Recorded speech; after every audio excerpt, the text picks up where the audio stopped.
Pengendalian Inflasi Daerah atau TPD Provinsi Banten menanam cabai di Desa Kadubram, pada Rincang, Kabupaten Serang, Jumat, 1 September 2023. Desa itu akan dijadikan sentra cabai di Banten untuk memenuhi kebutuhan masyarakat. Penanaman cabai itu juga dilakukan dalam program Gerakan Nasional Pengendalian Inflasi Pangan atau GNPIP lantaran cabai menjadi salah satu komoditas penyumbang inflasi. Kepala Kantor Perwakilan Bank Indonesia Provinsi Banten Imaduddin Sahabat mengatakan, kegiatan tersebut merupakan implementasi atas arahan Presiden dalam mewujudkan sinergitas di tubuh pemerintah daerah untuk mengendalikan inflasi. Kata dia, GNPIP ini ada 7 program. Misalnya, ada kerjasama antar daerah. Kemudian, lanjut Imaduddin, ada operasi pasar dan gerakan menanam. Gerakan menanam di Banten tidak hanya bagi-bagi cabai, tapi ada inisiatif untuk mengadakan sentra cabai. Dari tim pengendalian inflasi baik pusat maupun daerah ya, Pak Presiden pun kan sudah meminta seluruh aparat pemerintah provinsi di daerah dan juga Bank Indonesia ya untuk terus meningkatkan gerakan nasional pengendalian inflasi pangan. Sebenarnya GNPIP ini ada 7 program ya. Seperti tadi kita ada kerjasama antar daerah. Itu penting karena kan tidak semua punya produksi ya. Nah seperti tadi, seperti cabai, bawang, kita kan masih impor dari daerah lain. Nah itu kan harus ada kepastian pasokan. Nah kita harus punya kerjasama antar daerah. Kemudian juga ada operasi pasar. Ya. Ada juga gerakan menanam. Nah gerakan menanam ini di Banten ini saya sebut tadi GNPIP Plus Plus. Kenapa Plus Plusnya? Tidak hanya bagi-bagi cabai, tapi kita ada inisiatif ya, dan ini membanggakan di Banten ini lahir dari Ibu Bupati, pemerintah provinsi untuk agar misalkan di Banten ini punya sentra cabai, ya kan, minimal tidak perlu waspada, ya, tetapi minimal kalau terjadi sesuatu kita punya pasokan, ya, memastikan kita aman sendiri begitu. Di tempat yang sama, PJ Gubernur Provinsi Banten Al-Muktabar mengaku terus berikhtiar untuk dapat mengendalikan inflasi di Provinsi Banten.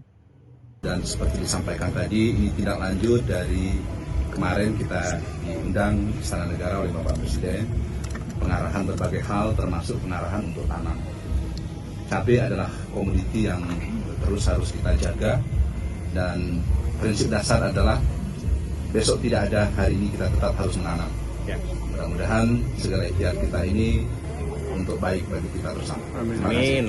Sesuai dengan kesesuaian lahan di kita bisa tersebar di beberapa kabupaten di Provinsi Banten, khususnya di Serang, kemudian Pandeglang, Lebak, beberapa juga meskipun di perkotaan masih ada lahan-lahan yang memungkinkan untuk kita tanam, kita minta ditanam, termasuk bertanam oleh masyarakat di polybag di rumah tangga masing-masing.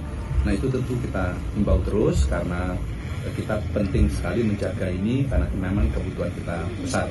Lalu kemudian bila masih terbatas kebutuhan itu, kita melakukan kerjasama dengan berbagai daerah di Indonesia dan kita punya daftar champion dari saudara-saudara kita yang memiliki komoditi ini dan kita mendorong melalui badan usaha daerah untuk bekerja sama, termasuk juga kerjasama antar pemerintah daerah. Jadi kita komprehensif pendekatan.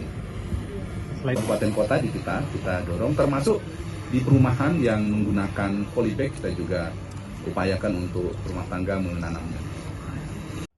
Sementara itu, Kepala Dinas Pertanian Provinsi Banten, Agus Tauhid melaporkan jika cabai salah satu komoditas yang menyumbang inflasi di Provinsi Banten. Kebutuhan konsumsi cabai di Banten per tahun 45.822 ton. Sedangkan tahun 2022, produksi cabai sebesar 6.738 ton. Kepala Badan Pangan Nasional Arief Prasetyo Adi mengatakan, PJ Gubernur Banten, Kantor Perwakilan Bank Indonesia Provinsi Banten, Forkompinda Provinsi Banten, serta Bupati Serang melakukan hal yang sangat baik dan signifikan. Lantaran cabai ini menjadi salah satu komoditas penyumbang inflasi. Tentunya Pak Gubernur ini sama teman-teman Bank Indonesia, Forkopimda, Bupati melakukan hal yang sangat baik ya, signifikan karena cabai ini salah satu penyumbang inflasi. Jadi kalau hari ini tanam cabai ya, kemudian bisa memenuhi daerah sendiri, apalagi nanti sebagai penyangga Jakarta tentunya ini akan sangat baik. Kalau bahasanya kalau dalam komersial tuh kita itu menanam apa yang diperlukan oleh orang ya. Jadi jangan menanam sesuatu yang nggak diperlukan.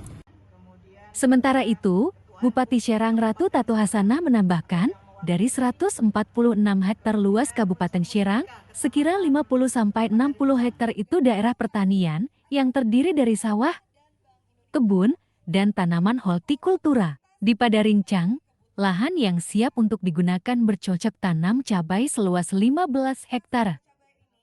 Berharap Banten bisa swasembada cabai, bawang yang menjadi indikator-indikatornya inflasi itu harusnya di Banten selesai karena kita punya daerah luas lahan pertanian yang cukup luas. Berapa Bu luas? Kalau di Serang sendiri Bu?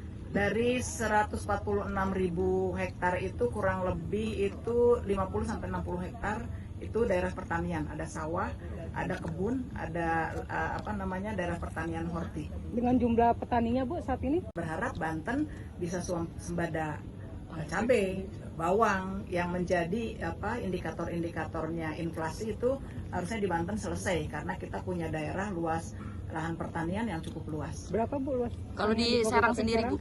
Dari 146.000 hektar itu kurang lebih itu 50-60 hektar itu daerah pertanian, ada sawah, ada kebun, ada daerah pertanian horti.